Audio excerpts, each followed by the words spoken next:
বিসমিল্লাহির রহমানির রহিম। আমরা এখন পড়ব কোরিয়ান ব্যাকরণে গো এবং আসো, অসো এবং হ্যাসো এর ব্যবহার।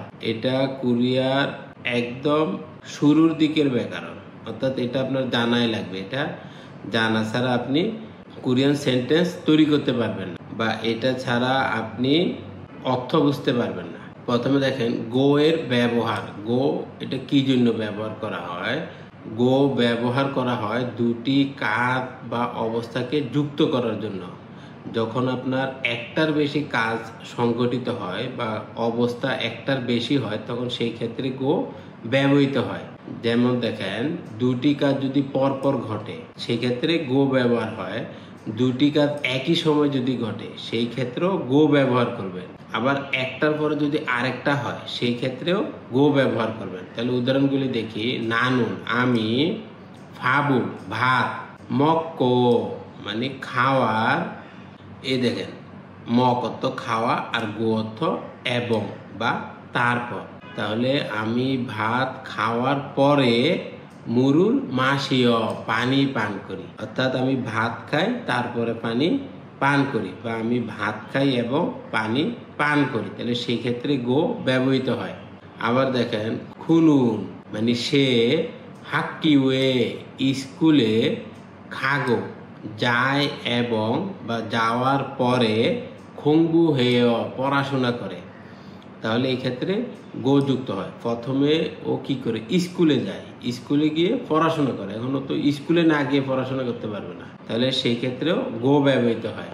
তাহলে এখানে দেখেন দুইটা কাজ, একটা হচ্ছে স্কুলে যাওয়া আর একটা হচ্ছে পড়াশোনা করা। আচিমে সকালে, ইরো নাগো মানে ঘুম থেকে উঠার পরে। এখানে গো এটার অর্থ হচ্ছে পরে। শেষরুল হেয় মানে মুখ ধুই।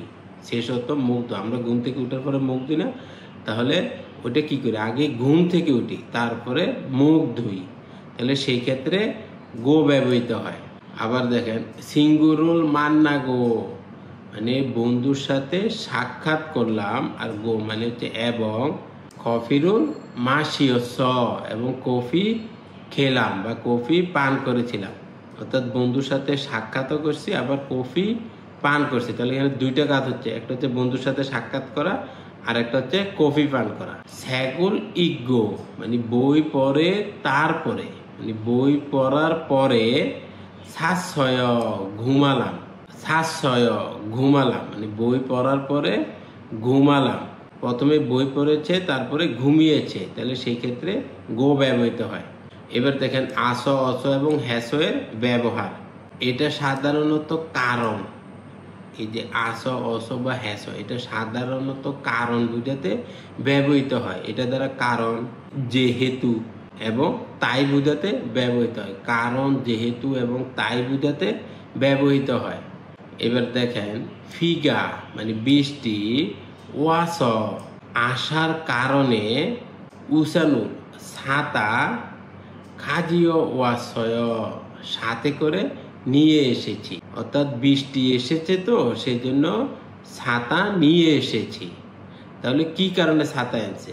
এখানে কারণ দেখেন বৃষ্টি আসছে, তাহলে সেই জন্য উনি ছাতা এনেছে। এখন দেখেন এই যে ওদা মানে হচ্ছে আশা, তাহলে এর সাথে আসো যুক্ত হয়েছে, ওয়াস মানে আসার কারণে। আপনার যদি আ এবং ও থাকে তাহলে সেই ক্ষেত্রে আস, আর এই দুইটা বাদে যদি অন্য কিছু থাকে স্বরবর্ণ তখন হয় অস, আর হাদা থাকলে হবে হ্যাস। আবার দেখেন নালশিগা আবহাওয়াটা সুয়স মানে ঠান্ডা হওয়ার কারণে, সুয় মানে ঠান্ডা। তাহলে এখানে যেহেতু এটা উ আছে তাহলে যুক্ত হবে অস, তাহলে সুয়স ঠান্ডা হওয়ার কারণে। খোতুরুল মানে কোট, ইবসয় পরেছি মানে ঠান্ডা তো সেই জন্য কোট পরেছি। তাহলে কোট কি জন্য পরেছে? ঠান্ডা হওয়ার কারণে। তাহলে এই যে স দ্বারা কারণ বুঝাচ্ছে। সহমূল মানে পরীক্ষা, ফুয়াস মানে ভালো দেওয়ার কারণে। এই যে স তো কারণে, এই যে যদি আপনার ও থাকে তাহলে যুক্ত হয় কি? আস। তাহলে ফুয়াস মানে পরীক্ষা ভালো দেওয়ার কারণে। ক্ষিপ্পয় মানে খুশি, তাহলে দেখেন এখানে ফোদা এর সাথে যুক্ত হয়েছে আস, তাহলে সব মিলে হবে ফুয়াস। তাহলে পরীক্ষা ভালো দিয়েছি সেই কারণে খুশি। ধনী টাকা অফসস মানে নাই, টাকা নাই বা না থাকার কারণে মোট সাশ্রয় কিনতে পারেন। মনে করেন আপনার পছন্দ একটা শার্ট আছে, এখন শার্টটা আপনি কিনবেন, দেখেন যে টাকা নাই, তাহলে তো শার্ট কিনতে পারবেন না। তাহলে কি কারণে কিনতে পারেন নাই? টাকা না থাকার কারণে। তাহলে সেই ক্ষেত্রে এই যে অসদার আপনার কারণটা বুঝাচ্ছে। এবার দেখেন কমিকতা মানে একটার পরে একটা, একটার পরে একটা, সেই ক্ষেত্রেও আস অস বা হ্যাস ব্যবহৃত হয়। যেমন খেয়াল করেন সোনুল হাত শীষ মানে হাত ধোয়ার পরে ফাবুল মগয় ভাত খাই। প্রথমে হাত ধুই তারপরে ভাত খাই। তাহলে দেখেন এখানেও কিন্তু আপনার এই যে অস দ্বারা তারপরে বুঝাচ্ছে, অর্থাৎ প্রথমে আপনি হাত ধুয়েছেন তারপরে ভাত খাবেন। আপনি কেন হাত ধুয়েছেন? আপনি ভাত খাবেন সেই জন্য হাত ধুয়েছেন। এবার দেখেন সিনবারুল মানে জুতা, ফসস মানে খোলা, জুতা খুলেছি তারপরে ফাঙে রুমে থুরোয়াশয় ঢুকলাম, মানে জুতা খুলেছি তারপরে রুমে ঢুকেছি। তাহলে দেখেন এখানে দুইটা কাজ সেম আপনার গোয়ের মতো। প্রথমে হচ্ছে আপনি জুতা খুলছেন তারপরে রুমে ঢুকেছেন, তাহলে সেই ক্ষেত্রেও আস অস ব্যবহৃত হয়। আবার দেখেন উমশিগুল খাবার থউস মানে গরম করে মগজ খেয়েছিলাম, মানে খাবারটা আগে গরম করে তারপরে খেয়েছিলাম। তাহলে দেখেন এখানেও দুইটা কাজ, একটা হচ্ছে খাবার গরম করা তারপরে খাওয়া।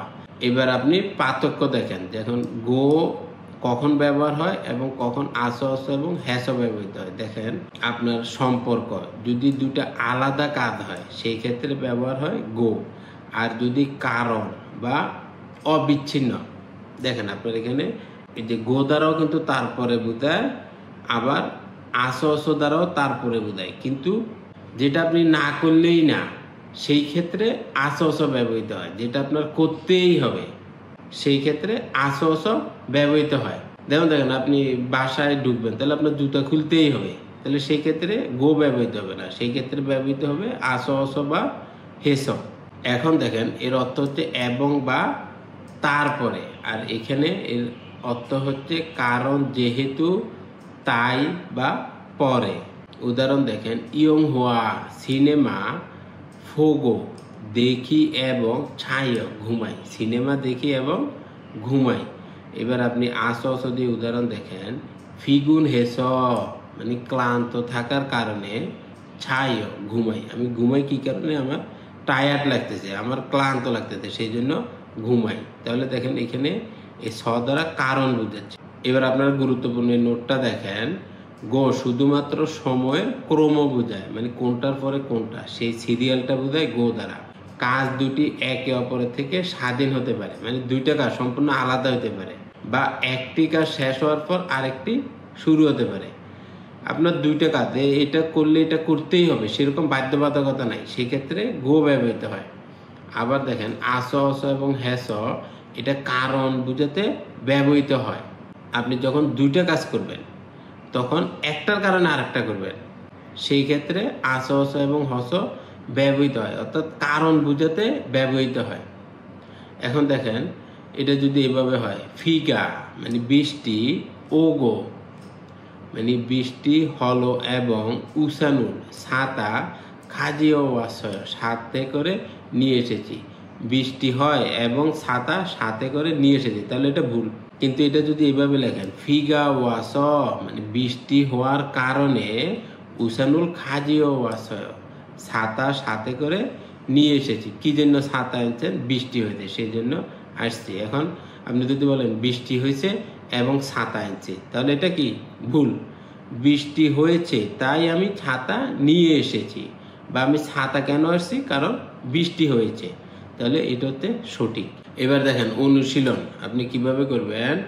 মরিরুল মানে মাথার চুল, খামগো ধুলাম মাথার চুল ধুয়েছি, এবং ওসুল কাপড়, খারাই বসয় মানে জামা পাল্টাই না সেটা, মাথার চুল ধুয়েছি এবং জামা পাল্টিয়েছি। তাহলে দেখেন এখানে দুইটা কাজ, একটা হচ্ছে মাথার চুল ধুইছে এবং কাপড় পাল্টাচ্ছে, তাহলে দেখেন এখানে একটার সাথে কিন্তু আরেকটার সম্পর্ক নাই। তাহলে সেই ক্ষেত্রে আপনি গো ব্যবহার করতে পারবেন, কারণ এখানে দুইটা কাজ আছে। একটা হচ্ছে আপনার মাথা ধুইছেন, আরেকটা হচ্ছে আপনি কাপড় পাল্টিয়েছেন। এবার দেখেন মরিরুল মানে মাথার চুল খামাস ধোয়ার কারণে শিউন হেয় ঠান্ডা লাগতেছে, অর্থাৎ মাথার চুল দূষিত বা মাথা দূষিত, সেই জন্য একটু ঠান্ডা ঠান্ডা লাগতেছে।